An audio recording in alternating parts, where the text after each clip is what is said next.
finir par comprendre, apprendre cette vidéo par cœur à la fin de la journée. Alors, on commence avec le prochain panel. Alors, nous allons faire une brève introduction. Je vais présenter tous les panélistes. On va faire des questions rapides. Et avant tout, cette session, c'est pour vous. Alors, au niveau du sujet de ce panel, c'est bâtir sur des meilleures bases, équiper les fonctionnaires pour réussir.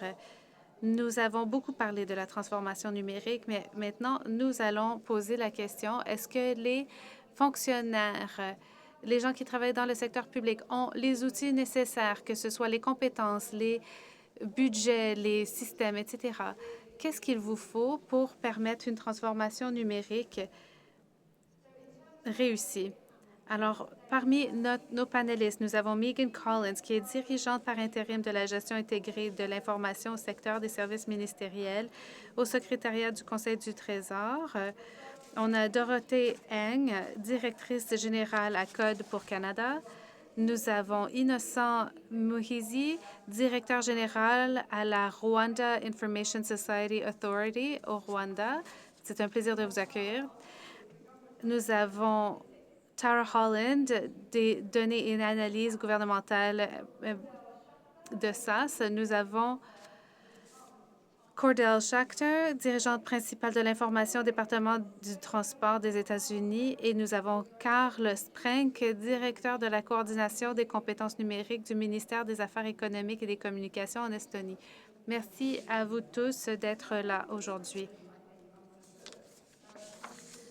Alors, je vais commencer avec une question pour vous, Megan. Quel est le plus grand défi pour les fonctionnaires et à quel point pensez-vous qu'ils sont équipés pour faire face à ces défis? Oh, d'accord, on va commencer avec une question facile. Je pense qu'il y aura beaucoup de défis. Nous savons tous que nous allons avoir des contraintes financières et qu'il faudra faire face à des défis technologiques qui sera difficile. Mais en même temps, nous avons toujours fait face à ces défis à un certain point. Alors, ce qui va nous démarquer, c'est notre capacité de collaborer. On en a beaucoup parlé aujourd'hui, mais je crois qu'il va falloir être très honnête avec les collègues, d'avoir des conversations ouvertes. Il y a tant de choses qu'on essaie de faire dans nos ministères. Nous avons des objectifs communs qu'on essaie d'atteindre. Par exemple, on regarde M365. Notre équipe est en train de gérer un changement des systèmes informatiques vers SharePoint en ligne et je vous dirais que 55 du temps de mon temps est passé en réunion avec d'autres ministères pour leur expliquer ce qui s'est mal passé, qu'est-ce qui s'est bien passé et quelles sont les leçons qu'on peut tirer. En tant que citoyenne de mon pays, c'est important d'avoir ces conversations parce qu'il est tellement important de réussir et je crois que tout dépend de notre capacité de collaborer. Et nous faisons toujours face, il semble, aux mêmes contraintes, aux mêmes défis, d'avoir les bonnes personnes autour de la table, de nous assurer que nos gens sont préparés. On n'a pas toujours parlé de la gestion du changement pour nos équipes. Est-ce qu'on a tout ce qui est... Est-ce que tout est en place pour les aider à réussir? On a des employés qui sont arrivés pour travailler dans des salles d'archives qui ne savent plus comment s'orienter aujourd'hui. Alors, il faut aider les travailleurs d'aujourd'hui à s'orienter pour le travail de demain. C'est très important et c'est une grosse partie du travail qu'on doit faire. Brillant, merci beaucoup. Alors, savoir où vont les employés, comment leurs carrières peuvent évoluer et comment les préparer à l'avenir. Mais si on revient sur la séance précédente, il faut collaborer au niveau du travail, mais il faut aussi s'arrêter et s'écouter et entendre ce qui fonctionne bien, ce qui fonctionne moins bien pour les autres et tirer des leçons des expériences des autres. Mais c'est très important pour nous équiper pour l'avenir. Merci beaucoup. Dorothée, à vous maintenant. Voici ma question pour vous. Des gens dans la salle pourraient se dire, je ne sais même pas ce dont j'ai besoin. Alors, comment est-ce qu'on fait pour identifier nos besoins pour réussir? Merci. À Code pour Canada, nous sommes un OSBL national qui a une mission. Nous voulons augmenter la capacité des gouvernements partout au Canada pour les permettre de livrer des services numériques qui sont pérennes, qui répondent aux besoins du public. Alors, nous sommes non gouvernemental. Nous travaillons au gouvernement, nous travaillons à les appuyer en coulisses pour améliorer leurs compétences, favoriser la collaboration, de devenir plus agile, etc. Mais on doit reconnaître aussi qu'on n'est pas au sein du gouvernement quand on travaille avec ces équipes. Une chose que j'aimerais vous dire qui fait un peu du pouce sur ce qu'a dit Megan, c'est que dans certains gouvernements au Canada, on remarque qu'il y a des situations où les employés repensent le risque dans le gouvernement et le risque des anciennes technologies existe et comment est-ce qu'on peut s'en sortir. Il y a beaucoup de conversations qui commencent avec, bon, on a un vieux système qui donne un service essentiel à un grand nombre de citoyens. Alors, qu'est-ce qui arrive s'il y a une menace au niveau de la cybersécurité ou autre? Et souvent, la voie traditionnelle, ce serait de savoir comment est-ce qu'on peut renouveler ce contrat avec notre prestataire de services existant ou est-ce qu'il y a un autre fournisseur qui pourrait venir nous aider pour sécuriser notre ancien système. Ce sont des bonnes discussions à avoir, mais on passe un peu à côté de la plaque par rapport à une vision globale de notre système. Il faut penser aux risques. Alors, par exemple, en quoi le service aide les utilisateurs? Est-ce qu'il livre la marchandise? Est-ce qu'on a parlé aux utilisateurs pour savoir si c'est bien le cas? On peut aussi penser aux gens dans l'organisation. Est-ce que les employés sont équipés pour appuyer le service tel qu'il est aujourd'hui? Et si on renouvelle le contrat avec notre vieux fournisseur, est-ce qu'ils sont en mesure de soutenir ce service? Alors, c'est le genre de conversation qu'on doit avoir. Il faut penser au risque du point de vue de notre service. Est-ce qu'il est sécurisé? Est-ce qu'il est conforme aux lois et aux politiques? Mais aussi, est-ce qu'il est adopté et utilisé par les utilisateurs prévus? Alors, ce sont des questions simples qui sont posées par certaines équipes. C'est bien, mais c'est quelque chose qui alimente une perspective, un point de vue global sur les solutions. Alors, certains de ces éléments de base doivent être compris. Il faut comprendre les systèmes qu'on utilise. On n'a pas nécessairement besoin de les remplacer, mais il faut savoir d'abord s'ils sont bien utilisés avant d'évoluer. Alors, c'est encore cette question des outils de base et la compréhension des utilisateurs qui est si essentielle. Et aussi une nouvelle approche sur l'évaluation des risques et la compréhension des risques. Peut-être vous vous dites, on fait déjà ça, ou peut-être vous vous dites, je ne sais même pas par où commencer. Alors, si vous avez des questions, préparez-vous à les poser plus tard. Innocent, à vous maintenant. Alors, au Rwanda, à quel point pensez-vous que vos fonctionnaires sont équipés pour faire face aux défis qui les attendent, surtout en ce qui a trait à la transformation numérique? Merci. C'est un plaisir pour moi d'être ici. C'est la deuxième fois que je participe à cet événement. On dirait qu'à chaque fois, c'est de plus grande envergure. Au départ, on avait un défi. On cherchait à comprendre les solutions qui étaient utilisées dans ce processus. Mais aujourd'hui, on fait face à un nouveau défi de comprendre quelles seront les conséquences de l'IA. Qu'est-ce que ça signifie? Comment est-ce qu'on peut en tirer profit? Mais en plus, il faut comprendre les données. Au début, on avait des conversations sur les données, mais maintenant, il faut les approfondir. Il y a les données structurées, les données non structurées, et il y a toutes sortes de données entre les deux. Alors, comment comprendre toutes les données qu'on a et comment les analyser pour offrir de bons services aux citoyens? C'est un gros défi en ce moment. Comment est-ce qu'on peut s'assurer de comprendre les données qu'on a et comment est-ce qu'on peut en tirer des analyses qui se traduisent par des services aux citoyens? Les données sont essentielles pour l'IA et ensuite pour la prise de décision. Donc, si les données ne sont pas fiables, on ne peut pas profiter de la technologie de l'intelligence artificielle. Alors, il nous faut, dans le fond, une littératie technologique de base. Il faut comprendre la mécanique du système et comment le système se rapporte aux problèmes d'affaires. Alors, quelles sont les exigences de notre opération, quels sont les besoins des utilisateurs. Est-ce que les besoins aujourd'hui sont les mêmes qu'il y a 5 ans? Non.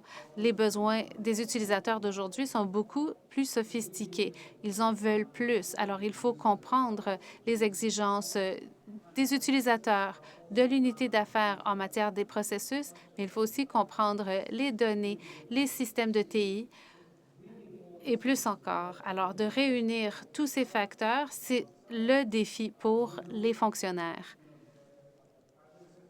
Dans le secteur privé, il y a une plus grande agilité et de réagir rapidement. Nous devons accélérer le pas pour répondre aux besoins des citoyens.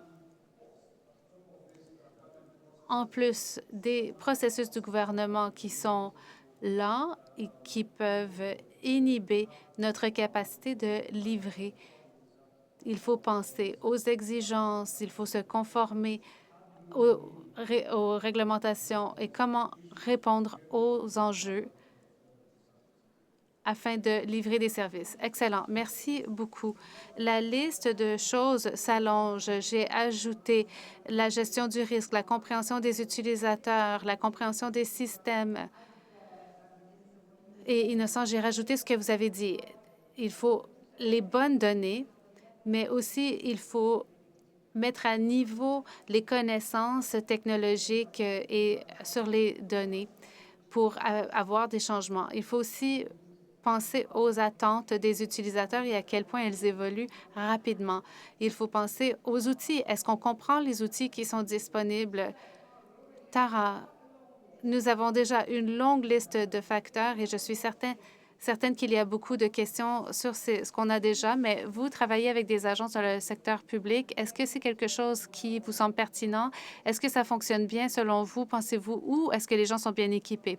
Merci, Siobhan. Comme vous l'avez dit, je travaille avec des organisations partout dans le monde et je suis dans l'équipe mondiale de la fonction publique, alors je peux voir beaucoup d'exemples. Alors ça, c'est une entreprise qui travaille sur les choses des données et de l'IA. Mais dans les régions où il y a de grandes avancées, et dans toutes les organisations de la fonction publique, on fait face au défi de devoir se conformer aux lois, aux politiques, aux pratiques d'approvisionnement, etc. Mais pour en revenir sur le thème de la séance, les pierres angulaires, les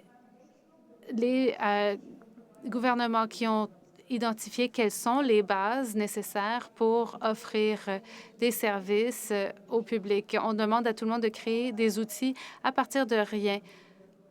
Qu'il faut tout créer à partir de zéro dès qu'on veut un nouveau système, une nouvelle politique. Alors, dans les régions où il y a eu des investissements et des stratégies de soutien pour avoir ces fondements, et quand je parle des fondements, je ne parle pas juste de technologie, je parle de réglementation des politiques, de communication, du cadre décisionnel qui nous permettent de commencer par une fondation solide et qu'on prend le temps de comprendre notre clientèle, nos citoyens, etc.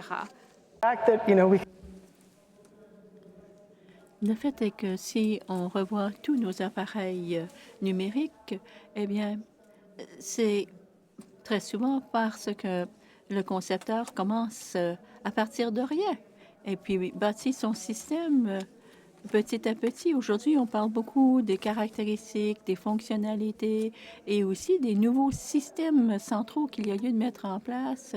Eh bien, j'aimerais qu'on réfléchisse davantage à qu'est-ce que l'on veut offrir finalement. Et une fois qu'on saura ce que l'on veut offrir, on se donnera les moyens. On peut parler de transparence, de sécurité, d'équité et bâtir nos systèmes à partir de cela, ce qui nous donnera les moyens de fonctionner puis de faire des économies d'échelle. Merci. Alors, ce que vous voulez, ce sont les bons fondements technologiques qui vous permettront de faire ce que vous voulez faire. Mais une chose dont on n'a peut-être pas parlé jusqu'à maintenant, ce sont les compétences dont les gens auront besoin pour utiliser cette technologie, mais aussi pour ce qui est d'avoir une fonction publique beaucoup plus collaborative. Merci beaucoup. Tara. Alors, Kudo, qu'est-ce qui se passe aux États-Unis? Êtes-vous en train d'outiller vos fonctionnaires aussi bien qu'ils le devraient? Eh bien, je crois qu'il y a des recoupements, mais il y a aussi des différences. Nous avons arrêté 3 priorités au Department for Transportation des États-Unis. La toute première priorité, la cybersécurité. La deuxième, le perfectionnement de la main-d'œuvre. Et 3, la modernisation des systèmes TI. Si nos systèmes ne sont pas sécuritaires, plutôt que de consacrer tout notre temps à nous occuper de ça par opposition à répondre aux besoins du jour ou à améliorer nos systèmes, eh bien, ce sera peine perdue. On a donc investi beaucoup de temps, d'argent et d'efforts. Et qu'on soit de l'équipe de la cybersécurité ou pas, la cybersécurité, c'est la priorité numéro 1. Au cours des 2 dernières années, nous avons mis sur pied une équipe parce que nous sommes le ministère du Transport et nous pouvons voir et le maritime, et l'aérien, et le routier, c'est-à-dire les voitures, les camions. Nous avons un organisme de cybersécurité sectorielle, parce que là, on devient vulnérable du côté de l'opération de ces technologies dans chacun de ces secteurs. Alors, il faut moderniser le tout. Ce sera basé sur les protocoles Internet, mais il faut apprendre du côté de la TI pour pouvoir appliquer ça au secteur tout entier. Et pour finir, comme pour bien des gouvernements, des ministères aux États-Unis, dis-je, à l'étape fédérale, mais aussi au local, même si nous finissons pour des années, pour des générations, eh bien, nous avons de nombreux systèmes traditionnels qui ne sont plus accessibles, mais qui, en plus de ça, sont très difficiles à sécuriser. Il nous faut donc nous attaquer à cette arriéré et qui remonte à des années maintenant parce que l'infrastructure de la TI doit nous amener au temps contemporain pour que ce soit plus facile à sécuriser par opposition à trouver une solution puis à l'oublier pendant 20 ans. Il faut sans cesse investir dans la technologie pour la garder à jour. Autrement, rien n'est sécurisé. 2, rien n'est accessible. Et en fait, ce que j'ai entendu de la part de différents panels, afin de pouvoir répondre aux besoins du public qui utilise nos systèmes, eh bien, ça ne peut pas se faire avec les systèmes traditionnels, ou en tout cas, on ne peut pas bien le faire avec les systèmes traditionnels. Et on s'est attaqué à ça. Et j'ai passé rapidement sur le côté du perfectionnement de la main-d'œuvre. Eh bien, il nous faut sans cesse recycler, former, perfectionner. Il faut que ce soit une priorité, surtout alors qu'on est angoissé par la technologie artificielle. Donc, nos gens et nous tous allons devoir bonifier nos compétences. Si l'IA est pour devenir routinière, basée sur le papier, basée sur les processus, eh bien, nous allons devoir nous investir pour que les gens puissent s'adapter aux technologies du jour, de sorte que pour les systèmes fondés sur l'intelligence artificielle, non seulement sont sécuritaires et peuvent veiller à la vie privée, mais aussi répondre aux besoins de la clientèle. Merci. Très intéressant d'entendre comment vous avez fait un survol de ces 3 piliers, la cybersécurité, le perfectionnement de la main-d'œuvre pour l'avenir et investir dans l'infrastructure de la TI et éliminer les systèmes traditionnels. Je suis assez curieux de savoir auprès du public qui pense avoir les compétences dont ils ont besoin pour utiliser ces technologies, mais aussi pour travailler de la nouvelle façon de travailler. Pour l'instant, on est en mode hybride. Que l'on soit outillé pour le faire, pour bien le faire, ce serait intéressant. Alors, je vais me tourner vers le public dans un instant. Alors, je vais vous poser une question similaire. Quels sont vos défis? Comment allez-vous relever ces défis? Merci, Carl.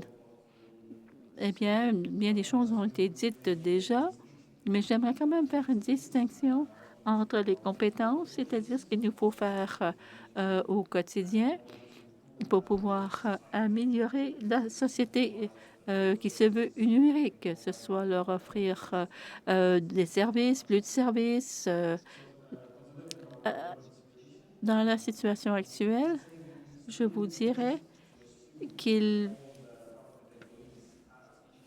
faut supposer que tous les fonctionnaires ont déjà un niveau satisfaisant de compétences. Même si on regarde les statistiques, eh bien, les fonctionnaires estoniens passent énormément de temps sur les ordinateurs. Alors, c'est pas tellement qu'ils font des mathématiques ou qu'ils apprennent à lire. Alors, il faut supposer que quiconque qui voudrait devenir fonctionnaire aurait des connaissances de base pour faire le nécessaire au quotidien. La deuxième partie à laquelle j'ai fait allusion, c'est la cécité. Si on a des bons fondements au sein de la fonction publique pour desservir le public, pour pouvoir axer nos services sur le client. Avec l'intelligence artificielle, il faudrait que cela nous aide à nous acquitter de nos tâches au quotidien de la façon la plus efficiente que possible. Alors, il ne faut pas supposer le degré de littératie informatique ou numérique des gens. Merci beaucoup à tous nos panélistes d'avoir brossé une toile de fond. Et je crois que nous avons de nombreuses pièces là pour ce casse-tête. Voyons voir si notre public estime être bien outillé. Auriez-vous des questions pour le panel? Est-ce que vous avez les outils dont vous avez besoin? J'essaie de regarder les gens. Oui, il y a une question à l'arrière et monsieur à l'avant. Merci. Bonjour. Moi qui suis sur le plancher des vaches, je vous dirais le principal défi auquel sont confrontés les employés, le manque de formation, d'opportunités de faire de la formation, le manque de budget, le manque de temps pour se former. Parce que maintenant, il nous faut 2 heures pour rentrer au bureau et quitter le bureau. Donc, c'est du temps qui est perdu par ailleurs, pas seulement pour les analystes, mais pour les gens de la TI, même le nuagique. Il n'est pas dit que tous maîtrisent le nuagique parmi les techniciens.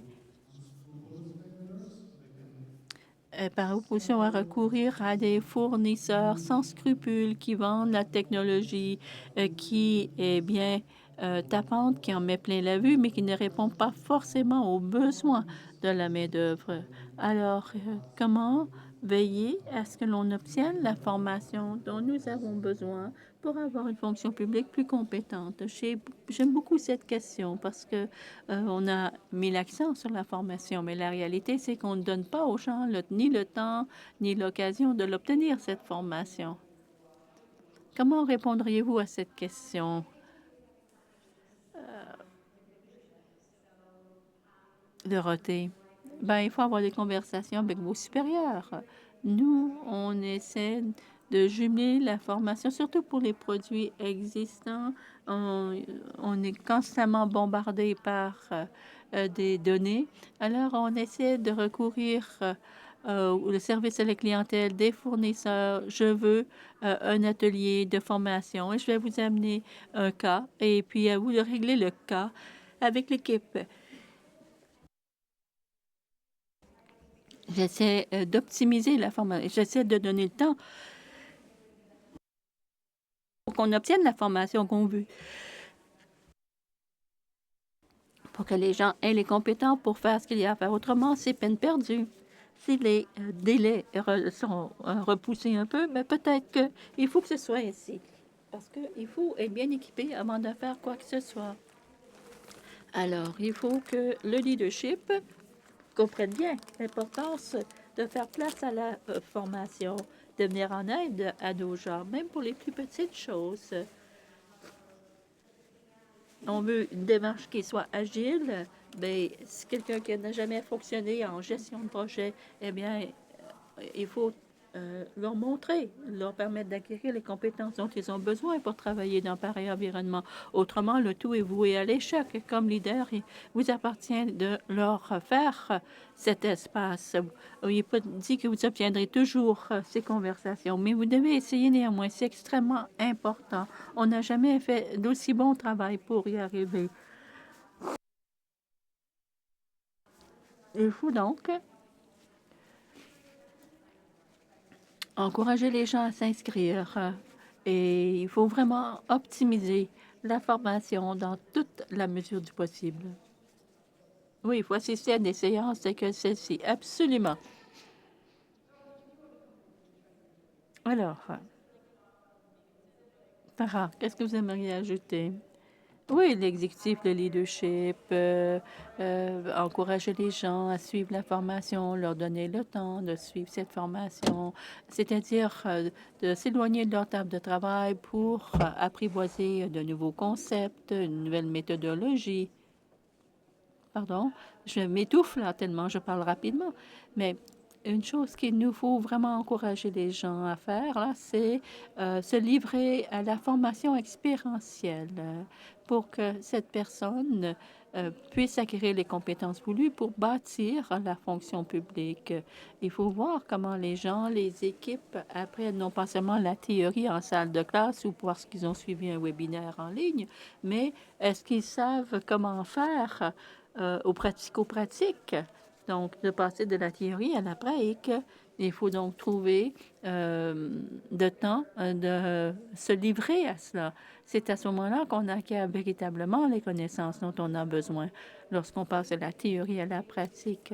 Alors, il faut réfléchir euh, pour ce qui est de trouver des façons d'offrir cette formation expérientielle aux membres de votre équipe. Il faut leur donner des occasions. Par exemple, si certains de vos fournisseurs là, peuvent vous offrir des équipements et ils offrent aussi le service de formation, il faut en profiter dans toute la mesure du possible.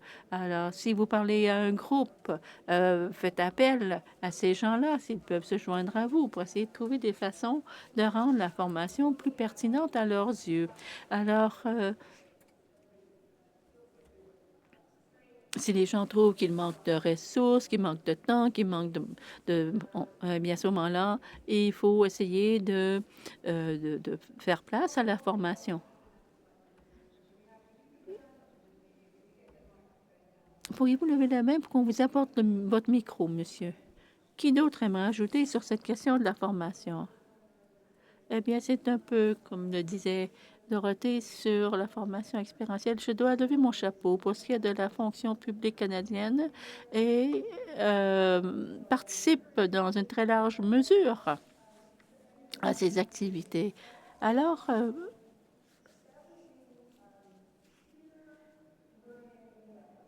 il faut aussi établir des réseaux d'apprentissage par les pairs. C'est pas toujours depuis le sommet vers la base. Euh, il faut offrir quelque chose qui est assez facile. Est-ce qu'on peut créer quelque chose qui me permet de choisir ces sujets qui m'intéressent particulièrement? Alors, l'idée, c'est d'avoir des conversations et d'apprendre ensemble. Je pense que cela va accélérer l'apprentissage. Ça ne coûte pas plus cher. Et il faut multiplier les possibilités de formation grâce au partage. Alors, il ne faut pas s'en tenir aux façons traditionnelles d'apprendre. Bon après-midi. Je remercie nos panélistes. Je m'appelle Edwin. Je travaille pour l'armée canadienne. Je suis agent du savoir pour les forces armées canadiennes. Ma question sera la suivante. Comment entrevoyez-vous la façon de penser numérique? Et ce que j'entends par là, c'est, bon, quand on parle de transformation numérique, etc. Bon, on a la technologie, on ne comprend pas exactement le processus, mais là, il faut encourager les gens à utiliser les outils qu'on a mis à leur disposition? La formation est-elle accessible? Est-elle disponible? Comment donc encourager monsieur, madame à utiliser ces outils à moment perdu parce que la rapidité du changement technologique est telle qu'on ne peut pas former les gens assez rapidement pour qu'ils emboîtent le pas au service numérique. Nos systèmes sont évolutifs.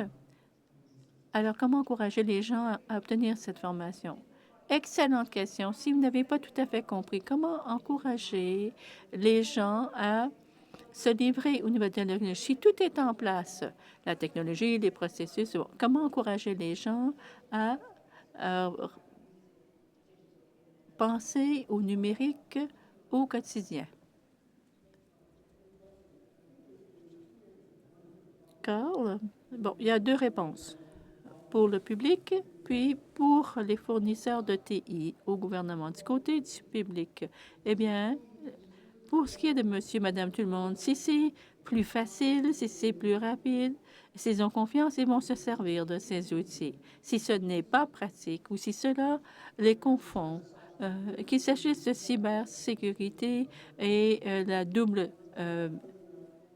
authentification ou autres, sur d'autres applis sur son téléphone, eh bien, on ne va pas les amener à utiliser ces technologies en leur faisant la leçon. Je sais que l'Estonie a eu les plus grands succès à numériser ses activités, l'utilisation du numérique. Et j'étais intéressée par IBM ce matin pendant la COVID. Alors que les gens travaillaient à distance, la productivité était très élevée. Mais depuis que la pandémie a pris fin, eh bien, nous sommes revenus en arrière. Je pense que moi, certains disent que les gens travaillent mieux quand ils sont ensemble. Mais le fait est que s'ils n'ont pas à se déplacer pour aller au travail, ils consacrent plus de temps au travail. Mais si on avait des moyens de mesurer objectivement pour trouver un équilibre entre le travail en personne et le travail à distance pour qu'ils deviennent plus productifs, eh bien, à ce moment-là, le télétravail ou des semaines de travail écourtées, et par là, j'entends au bureau, là, eh bien, on peut certainement travailler à distance avec un taux de productivité élevé. Il faut donc changer les paradigmes. Avant que nous ayons une crise, la réaction spontanée à la crise, c'était de rassembler tous les leaders dans une seule pièce. Mais maintenant qu'ils sont tous outillés à domicile, c'est plus dangereux pour eux. Et ils ne vont donc pas forcément communiquer les uns avec les autres s'ils sont en déplacement. Donc peut-être que la meilleure place pour ces gens-là, c'est là où ils se trouvent, ou là où ils sont outillés et savent quoi faire advenant une catastrophe quelconque, qu'ils ont une connectivité résiliente et d'avoir une conférence virtuelle par opposition à amener les gens sous le même toit. Alors, quand j'en parle de ça, en parlant aux gens là, qui pigent, mais d'autres ne pigent pas, il y a encore des gens qui veulent que tout se retrouve en un endroit éloigné, alors ou à distance. Alors, on s'attend à ce que le public croit ce que l'on dit, mais il faudrait commencer par le croire nous-mêmes. Il faut voir si ce sera interne ou externe, de façon à ce que le numérique est supérieur. C'est vrai qu'en Estonie, vous faites énormément à distance. Alors, dans quelle mesure vous faut-il encourager les gens à se livrer au numérique? Ça a beaucoup à voir avec la formation et l'apprentissage. Bon, la formation sur la cybersécurité au sein de l'organisme. Si vous le faites constamment, eh bien, les gens sont exposés. C'est plus efficace si vous le faites parce que vous êtes motivé à le faire. J'ai bien aimé la réponse à la question précédente c'est-à-dire l'expérientiel, comment le numérique peut faciliter ma vie au travail, etc. Alors, il faut donc trouver des solutions semblables pour encourager les gens à comprendre que cela va leur faciliter la vie au travail. Alors,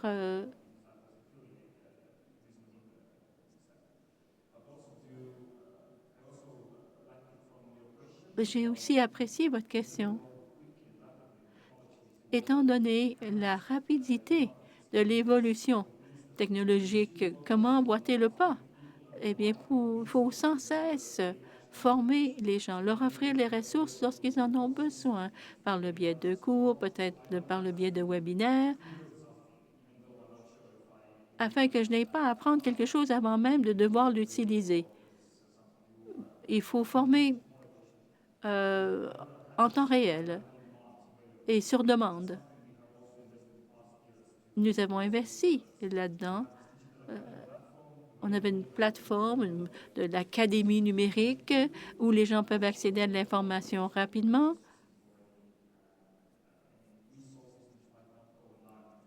Et ils n'auraient pas à ce moment-là à aller chercher des ressources qui ne rejoignent pas les besoins du jour. Innocent. Je crois que vous devez montrer aux gens la valeur de ce qu'ils font. Par exemple, dans un organisme, on montrait à leurs employés qu'en acquérant ce nouvel outil, en maîtrisant ce nouveau processus, eh bien que cela leur permettait de livrer la marchandise en moins de temps. Et ça donc réduit le nombre d'heures qu'il leur fallait consacrer à se déplacer pour obtenir ces services. Alors, si on montre aux gens l'intérêt de la chose, pas seulement pour les autres, mais pour eux-mêmes, si vous avez des moyens de mesurer et de montrer à cette personne, bon, l'an dernier, avant de suivre ce cours, voici où vous en étiez. Et maintenant, pour avoir suivi ce cours, vous avez amélioré votre rendement de 70 %. C'est comme ça que vous allez encourager les gens à suivre davantage de cours, de suivre une plus grande formation. Et là, les gens réalisent, ah ben voilà, je peux faire du meilleur travail en obtenant cette formation. Alors, il faut mesurer ce que l'on fait. Il faut surveiller les progrès réalisés. À un moment donné, vous savez, c'est un triangle. Hein?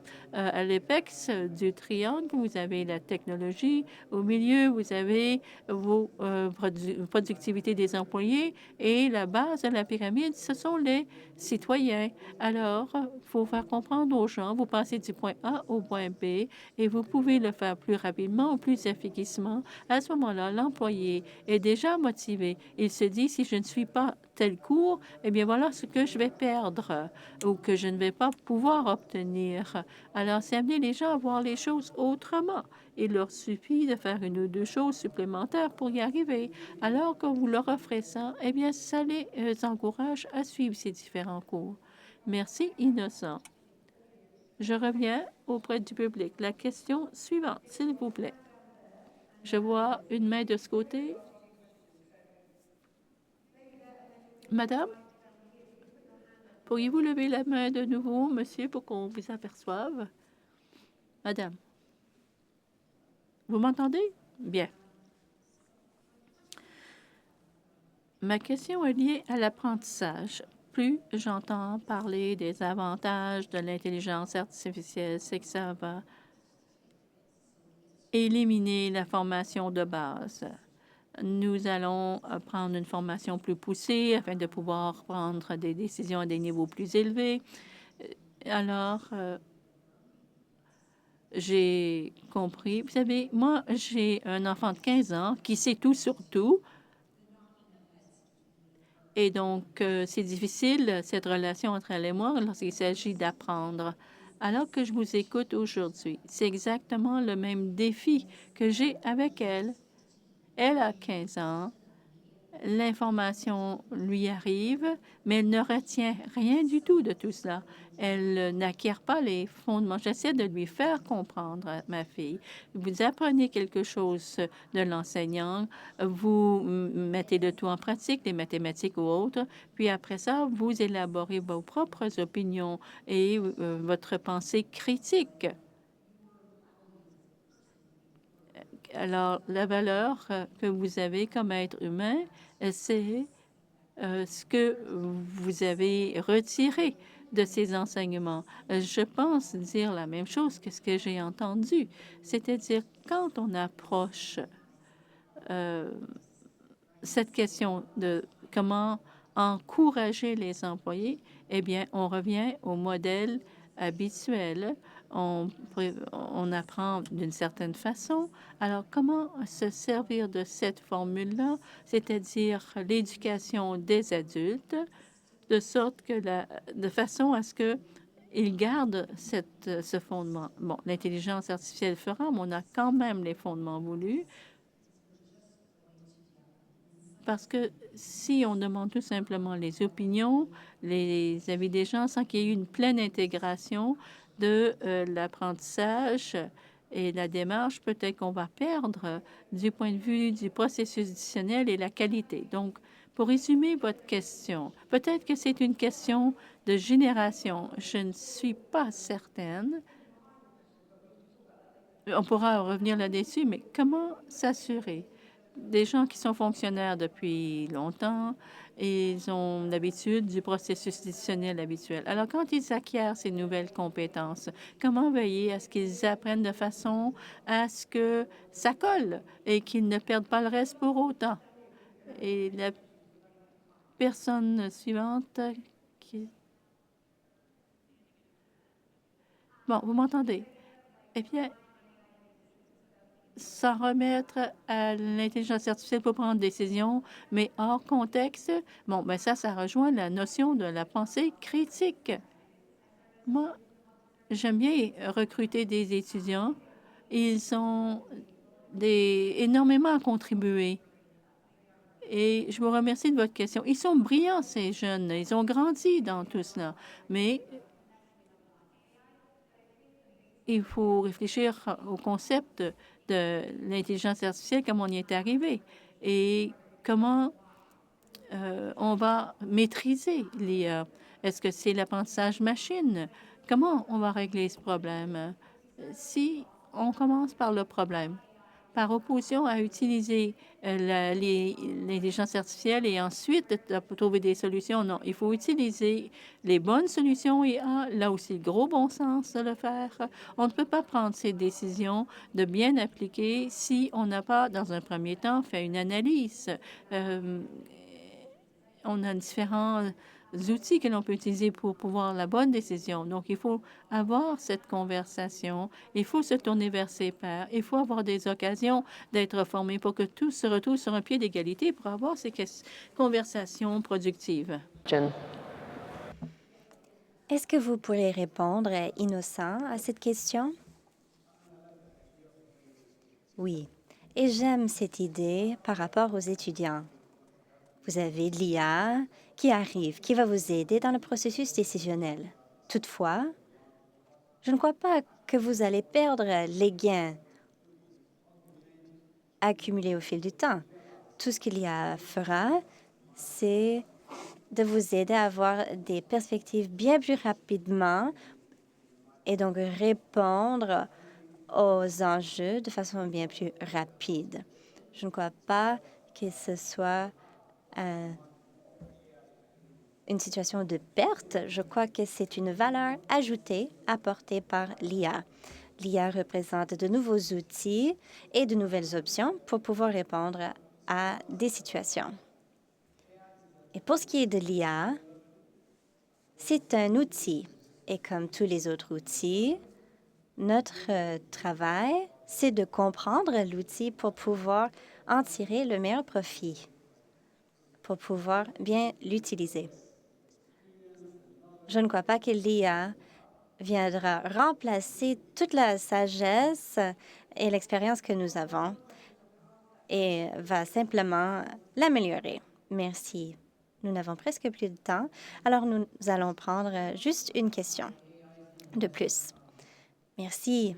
Ma question est par rapport aux commentaires, comme quoi l'IA va laisser plus de place à la pensée critique et les enjeux critiques.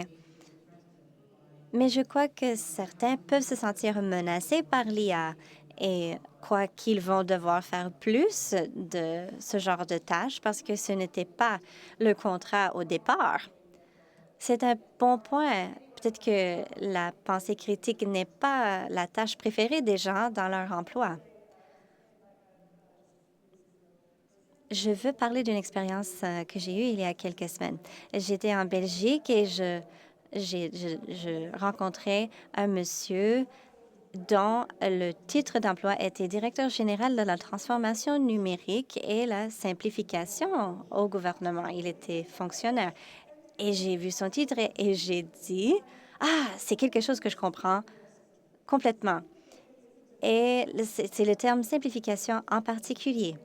C'est la simplification qui est vraiment axée sur le citoyen. Les humains comprennent la valeur de la simplicité. Les ordinateurs, en fait, s'en fichent parce qu'ils peuvent traiter le complexe très facilement. Moi, je travaille avec les données. Alors, quand il est question de la transformation et on veut réduire les coûts et augmenter l'efficacité, etc., nous pouvons mesurer ces progrès-là de bien des façons, mais pas la simplicité. Alors, si vous, dans le public, vous avez la simplicité comme partie de vos tâches, venez me voir, s'il vous plaît, parce que ce serait un bon point de départ pour pouvoir quantifier cette valeur humaine intrinsèque qui est si étroitement liée à cette question. Et qu'en est-il pour les gens qui sont apeurés par l'arrivée de l'IA? Est-ce que vous avez des commentaires finaux à partager, innocents? Oui, je ne veux pas répéter ce que je viens de dire, mais l'IA n'est qu'un outil. C'est un outil qui est, oui, peut-être un peu plus complexe et avancé que les autres, mais quand l'Internet est arrivé, les gens croyaient qu'ils allaient perdre leur emploi. Mais ce n'était pas le cas. On utilise l'Internet pour faire accomplir bien plus de travail et je crois qu'il en va de même pour l'IA. Il faut comprendre comment fonctionne l'IA et où pouvons-nous l'utiliser et l'appliquer. Et nous devons comprendre exactement comment nous pouvons apprendre à désapprendre ce que l'on savait auparavant et réapprendre de nouveau la nouvelle façon. Parce qu'il y a du travail à la pièce aujourd'hui. Un jeune de 17 ans ou de 19 ans peut gagner des milliards de dollars de nos jours, mais dans le passé, cela aurait été impossible. Alors, c'est de cela que je parle. Il y a des nouveaux outils, de nouvelles compétences qui sont en émergence. Il faut apprendre comment fonctionne l'IA et comment l'utiliser à notre bénéfice. Est-ce que quelqu'un d'autre a un commentaire? Oui. Si vous n'êtes pas à l'aise, parlez-en avec vos dirigeants. Parce que si vous ne savez pas quel sera votre rôle, peut-être que vous devez contester les décisions de votre gestion et ils vont peut-être pouvoir vous répondre et dire si nous avons un plan, voici comment cela va fonctionner. Peut-être que vous allez pouvoir travailler ensemble pour tracer la voie à venir et c'est ce que sont censées faire les équipes. Et vous pouvez entamer cette conversation à savoir ce à quoi ressemblera l'utilisation de l'IA dans votre équipe et votre rôle dans ce contexte. Merci beaucoup. Le temps est écoulé, malheureusement. Alors, je vous invite à applaudir notre panel.